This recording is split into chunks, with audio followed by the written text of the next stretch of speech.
Welcome back, grade 10. So we're looking at citizenship today. And because this course is about globalization, we're looking at the idea of global citizenship.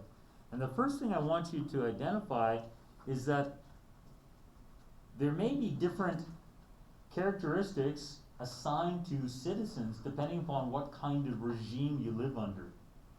So I want to think about that for a moment. So for example, in grade 11, next year we'll be looking at ultranationalism. And when we look at ultranationalism, we'll study Stalin's USSR and we'll study Hitler's Germany. And when we study Hitler's Germany, we'll see that the expectations on citizens under Adolf Hitler are somewhat different than the expectations that Trudeau has for us here in Canada. So I want you to understand that one of the big themes that we teach you in high school social studies is this relationship between government and governed. And one of the actors in that relationship are citizens. So what kind of citizen does Adolf Hitler want? Adolf Hitler wants a citizen that is obedient. So in an authoritarian state, in a non-democratic authoritarian state, governments are looking for obedience from their citizens. So when you read 1984 by George Orwell, when you look at many of those dystopian pieces of literature, you can see that the relationship that Big Brother in 1984 is trying to create with Winston Smith, the protagonist of the story, is that they want Winston to be obedient. They want Winston to, if he's taught that 2 + 2 = 5, they want him to actually believe that. So the term citizenship is connected to a relationship between government and governed. But different governments may have different goals for what kind of citizen they'll create. Adolf Hitler wanted an obedient citizen. So he began to use indoctrination to create obedient citizens. And although it may be possible in a few cases, it's difficult to indoctrinate people as they get older. So if you're a would-be dictator, like Adolf Hitler was, you're going to target certain demographics within your population. And he targeted the youth. So indoctrination is often associated with public education.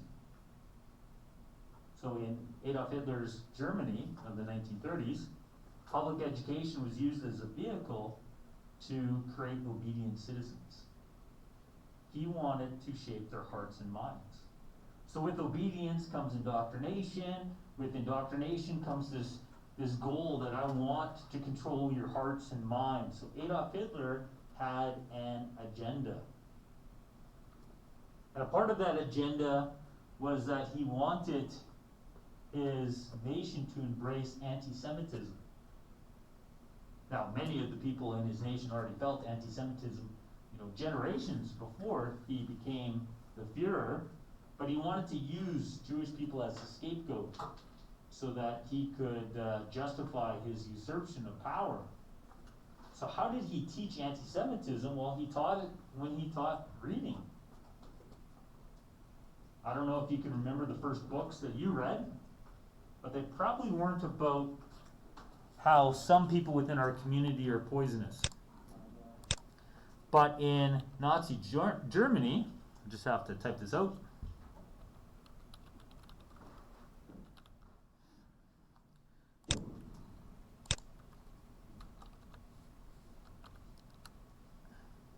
In Nazi Germany, there's a book about poisonous mushrooms. And this is the book that they used to teach kids how to read. But they're not just teaching kids how to read, they're teaching kids how to hate. That the fun purpose of it was, let's teach them how to read. We need them to know how to read. But, what are they reading? They're reading about how there are certain things that are dangerous. And it would be best to avoid danger. And if you could, wouldn't it be better to remove elements of danger that are around you? Well, in the forest, some mushrooms are dangerous. So wouldn't it be better for the forest to get rid of those poisonous mushrooms? And then let's make the poisonous mushrooms look like Jewish people, including with them the Star of David that identifies Jewish people. So these poisonous mushrooms are meant to be the personification of Jewish people. It's a metaphor. If we want to create the forest be safe, we get rid of the poisonous mushrooms. If we want Germany to be safe, let's get rid of the Jewish people. That was the plot of the story. Yes, sir? I barely understand metaphors now, so how would a little kid get that? You know, the whole point is that they don't want the kid to see that they're being indoctrinated. They just want the kid to read the story. And in the story, there's these mushrooms that are bad. And the mushrooms that are bad have that little star. So now, subconsciously, the kid is going to associate that star with danger and things that need to be removed from society. Sometimes it's a little more obvious, like in math class. So in math class, they want to teach kids how to do division. So rather than just putting some numbers, let's create a word problem. You know, the community has 10 million Reichsmarks, and they could build an insane asylum for invalids, and that would cost 10 million Reichsmarks. Average houses cost 10,000 Reichsmarks. The question could be, how many houses for hardworking German families can we build instead of an insane asylum for social invalids? And you do the division, and it's about math. But while you're doing the math, you might be sitting there saying, well, wait a minute. Why would we build this hospital for invalids? Why don't we just kill the invalids? Euthanasia, mercy killing. Part of the genocide, or part of the Holocaust, isn't targeting Jewish people. It's targeting those people that Adolf Hitler deemed to be, and his party deemed to be, somehow socially invalid. Maybe they had some physical or social abnormalities, right? So the concept today is citizenship. And something I want you to begin with is an understanding that citizenship is connected to our relationship with our government. And depending upon what kind of government we have, the term may be defined differently. So if in an authoritarian state, they want obedience, and you can see that in 1984, you can see that in Starship Troopers, you can see that in Nazi Germany. What kind of qualities should we expect from a citizen in a democracy? What do we need? Yes, sir? Well, on the board, liberalism is said to participate in the democratic system. Boom, you got me right there. So the key to a democracy, a liberal democracy, is the will of the people. How does the government know the will of the people? If the government in a liberal democracy is legitimate because they are embodied by the will of the people, then key to a democracy is the people must express their will. They must act. So in a democracy, it's not obedience that is expected, it's action. That citizens should be active. So in Canada, domestically, we're active by voting, we're active by joining political parties, by having discussions. Last year in grade 9, you had a political unit. You're somewhat familiar with political activities. The topic today is more global. If citizenship is based upon action, then what might be some scenarios that you could hypothesize so that you can illustrate what an active citizen would do? I'll give you an example. Craig Kilberger. You're probably aware of who he is. If not, I'll bring him up. He, at the age of 12, read the newspaper. That's strange enough right there. That's probably enough right there. You know, he's reading a newspaper. That's strange. So Craig, when he was 12, he's 38 now. Like once or just like every week? Sorry, what? Did he read the newspaper once or like every week? No, he used to read it with breakfast. Every day? Yeah.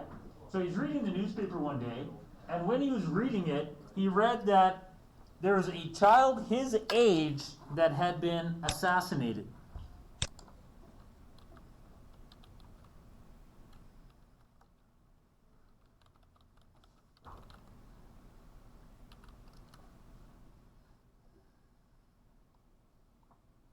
So April 16th, 1995, this child named Iqbal was assassinated. Not killed, not a random killing. It was an assassination. It was a hit.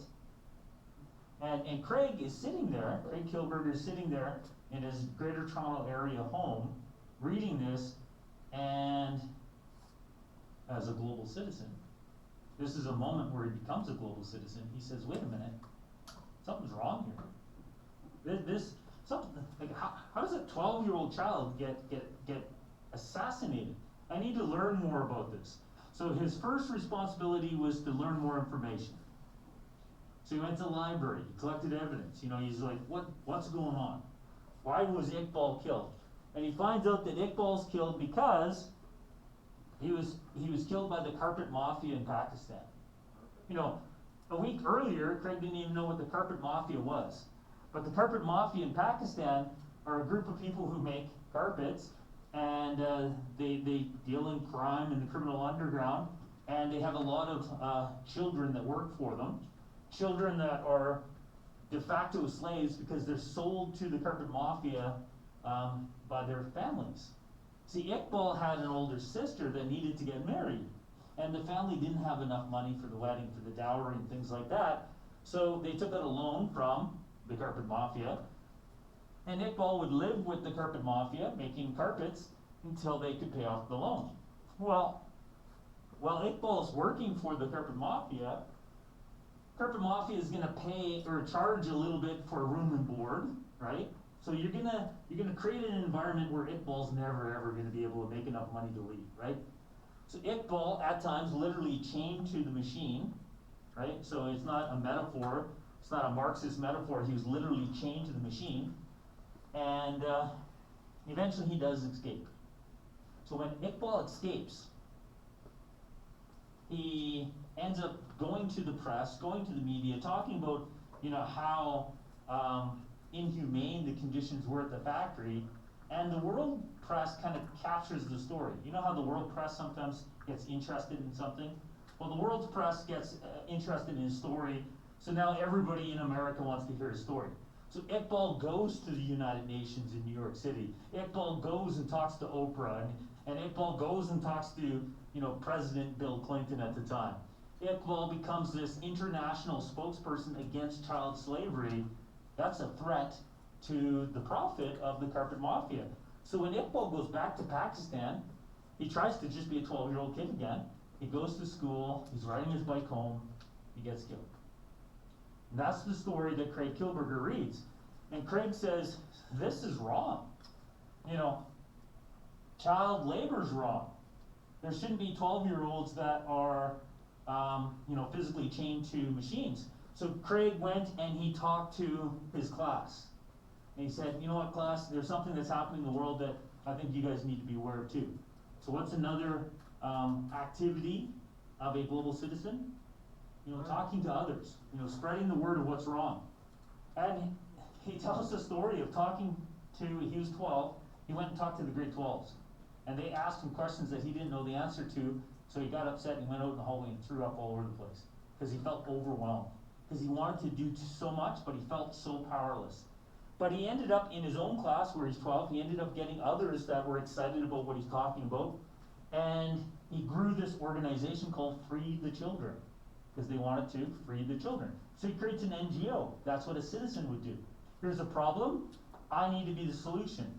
Gandhi said, be the solution you want to see for the world, and Craig Kilberger is doing just that. Now he gets to a point as a 12-year-old where he has had different fundraisers and stuff like that in the Toronto area, but then he says to his parents in December of, I'm going to say 85, right before his birthday, so he's born December 17th, so he's not quite 13 yet. He says to his parents, I have to go I have to go to Pakistan, I have to go to India, I have to go to Bangladesh, and in order to do this, I have to go on my own. I have to go on my own. In order to know that I'm the one doing this, I need to go on my own.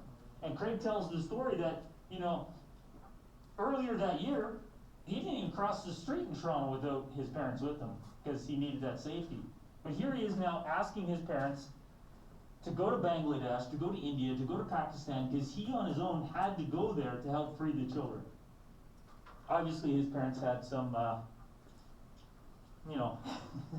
some problem with that idea, but they let him go. And it's an amazing story. He goes to Bangladesh. He's meant to meet somebody, a family friend in Bangladesh that's going to pick him up at the airport. He goes into the airport and his friend's not there because his friend doesn't have a ticket, so he can't get into the airport. So Craig ends up getting hungry. He leaves the airport, goes across the street to a vendor. Boom, his friend's there. So they actually just kind of link up by accident. Then from Bangladesh, they need to walk to India. When they get to the border with India, he didn't have the right papers because it said that he was going to get into India by bus, and they were on a bus, but then the bus, the transmission went, and they didn't want to wait, so they just walked the last little bit. So when they tried to enter India illegally, here he is, 13 years old, because his birthday had passed, and there was a AK-47 at his head, saying, "Why are you trying to enter my country illegally?" So it's definitely quite the experience, and if you ever get the chance to read some of his books, they're worth reading. But the message here is, Craig is a global citizen. He identified a problem, and he said, I need to be the solution. Citizenship is based on action, and that was the action that he did. His organization, Free the Children, has built schools and hospitals, in many impoverished countries. They have literally gone to some of these factories and freed the children, sometimes by force, sometimes by paying for the freedom of the kids. So it is an amazing testimony to citizenship. It's not the only global citizenship. We can think of many other people who act in similar manners, but it's hard to think of other 12-year-olds that get started doing things like that. Now, you could look at Greta and say, is she a global citizen? Yeah, even if you don't agree with what she is saying. Maybe you think that, she's committed to this campaign of climate change, and you may disagree. Maybe you don't think that climate change is an issue. But what she's doing is the exact same thing as Craig. She said, here's an issue that the world is facing. Here's how I need to be part of the solution. So the next part of our lesson here today, we're going to look at some issues that the world is facing. And I want you to think about, what kinds of solutions can people have? So one of the global challenges that we have right now is animal extinction. So for every challenge that we face this year in this course, there could be a response from global citizens. The death of bees. We keep being told that, bees, there's going to be a time in our future. How many people have heard, there might be a time in our future, there's no bees. No bees, no flowers. No flowers. A lot of the food we enjoy, we won't have. Like honey. Like honey. So the death of bees. Now, what would a global citizen do in response to the death of bees? Save the bees. Save the bees. We cannot wait for governments to do it all. Globalization operates on internet time, meaning quite quickly. Governments tend to be slow-moving by nature because they have to build political support for every step. So Kofi Annan, who was once the Secretary General, the leader of the United Nations, is saying governments can't do it. Here I am, I'm the leader of the biggest government of the world, the government of all governments, I'm the leader of the UN, and I'm saying don't wait for the government to be the ones to respond to the problems of the 21st century. It's up to citizens. So some may say that Elon Musk saying we need to have a city on Mars, that's global citizenship. He's saying we need a failsafe. That if an asteroid hits the planet Earth, or if we have a nuclear exchange that ends life on this planet, at least we have 10,000 or 100,000 people living in space that can continue our species' story. So some would say Elon Musk is a global citizen. He sees a problem and he's working towards a solution. Now, unfortunately, sometimes when people do work towards a solution, sometimes people are saying, wait a minute, is there a different motive that you have here? So sometimes wealthy, first world individuals may appear to be global citizens. But in fact, what they're doing is they're trying to help themselves. Sometimes they help themselves because they're creating an opportunity for their own business to become more viable, more profitable. Sometimes they're helping themselves because they want that social stigma. They want people to look at them and think, oh man, you're such a good person. You've given $100 billion to people living in poverty. They want that kind of cult-like following. So unfortunately, there are some, what you could say, false global citizens. Some people that may not be doing it for the right reason. They might be doing it to serve their own agenda. Sometimes countries will donate things to other countries. So Canada, our government in Canada, may say to a impoverished third world country, we are going to give you some aid. We're going to help you out. We're going to give you $25 billion. And then that sounds like a lot of money, and it is. But what we don't tell them is, it's kind of like $25 billion of Canadian Tire money, in the sense that you can only spend it at certain stores. And what we often do, what Canada often does in terms of aid, is we'll have a Canadian corporation that's not doing well, like Bombardier, and we tell a country in the third world, we're going to give you some free money, but what we're really doing is saying, you have to buy stuff from Bombardier. So what we're really doing is taking taxpayer dollars, giving it to the Sudan, and saying to Sudan, you have to buy some buses from Bombardier, or some trains from Bombardier.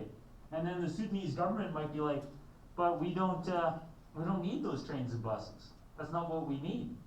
And the Canadian government's like, well, this is tied aid, meaning that there's conditions tied to the aid that I'm giving you, and you have to buy Bombardier stuff. So what ends up happening is, Canada gives this tied aid to Sudan. Sudan buys those things from Bombardier, and then the Sudanese government sells those things for pennies on the dollar, and then buys the guns or the whatever that is that they actually wanted to get. So in the end, the only real winner is Bombardier, and the biggest loser is the Canadian taxpayer. It's like a gift card.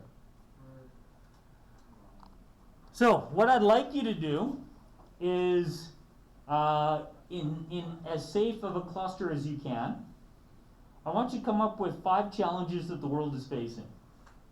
So it could be overpopulation, could be climate change, could be the lack of water that we've looked at. Okay, maybe 5's too much. Let's go for 3. 3's better than 5. I know, but it can be tough. 5's a big number. And I want you to come up with, these are the problems, but this is what a global citizen could do. Now here's the last little wrinkle in the puzzle. Another form of a global citizen can be a corporation. Corporations can be citizens. Tim Hortons, when you go to Tim Hortons, they might have a sign that says, our coffee bean is only through fair trade. We will only buy coffee beans where coffee bean growers are getting compensated appropriately. So we support fair trade. So there are corporations that are citizens. They're helping others respond to global challenges. So come up with 3 examples of problems we're facing and how we can address them. And then we'll call it at that. You can look at chapter 16 of the textbook for inspiration. There's a little bit in chapter 15 as well. And I'm not going to get you to hand something in, but I am marking you in the sense that I'm just going to kind of mark you on the fly. All right, there it is, global citizenship.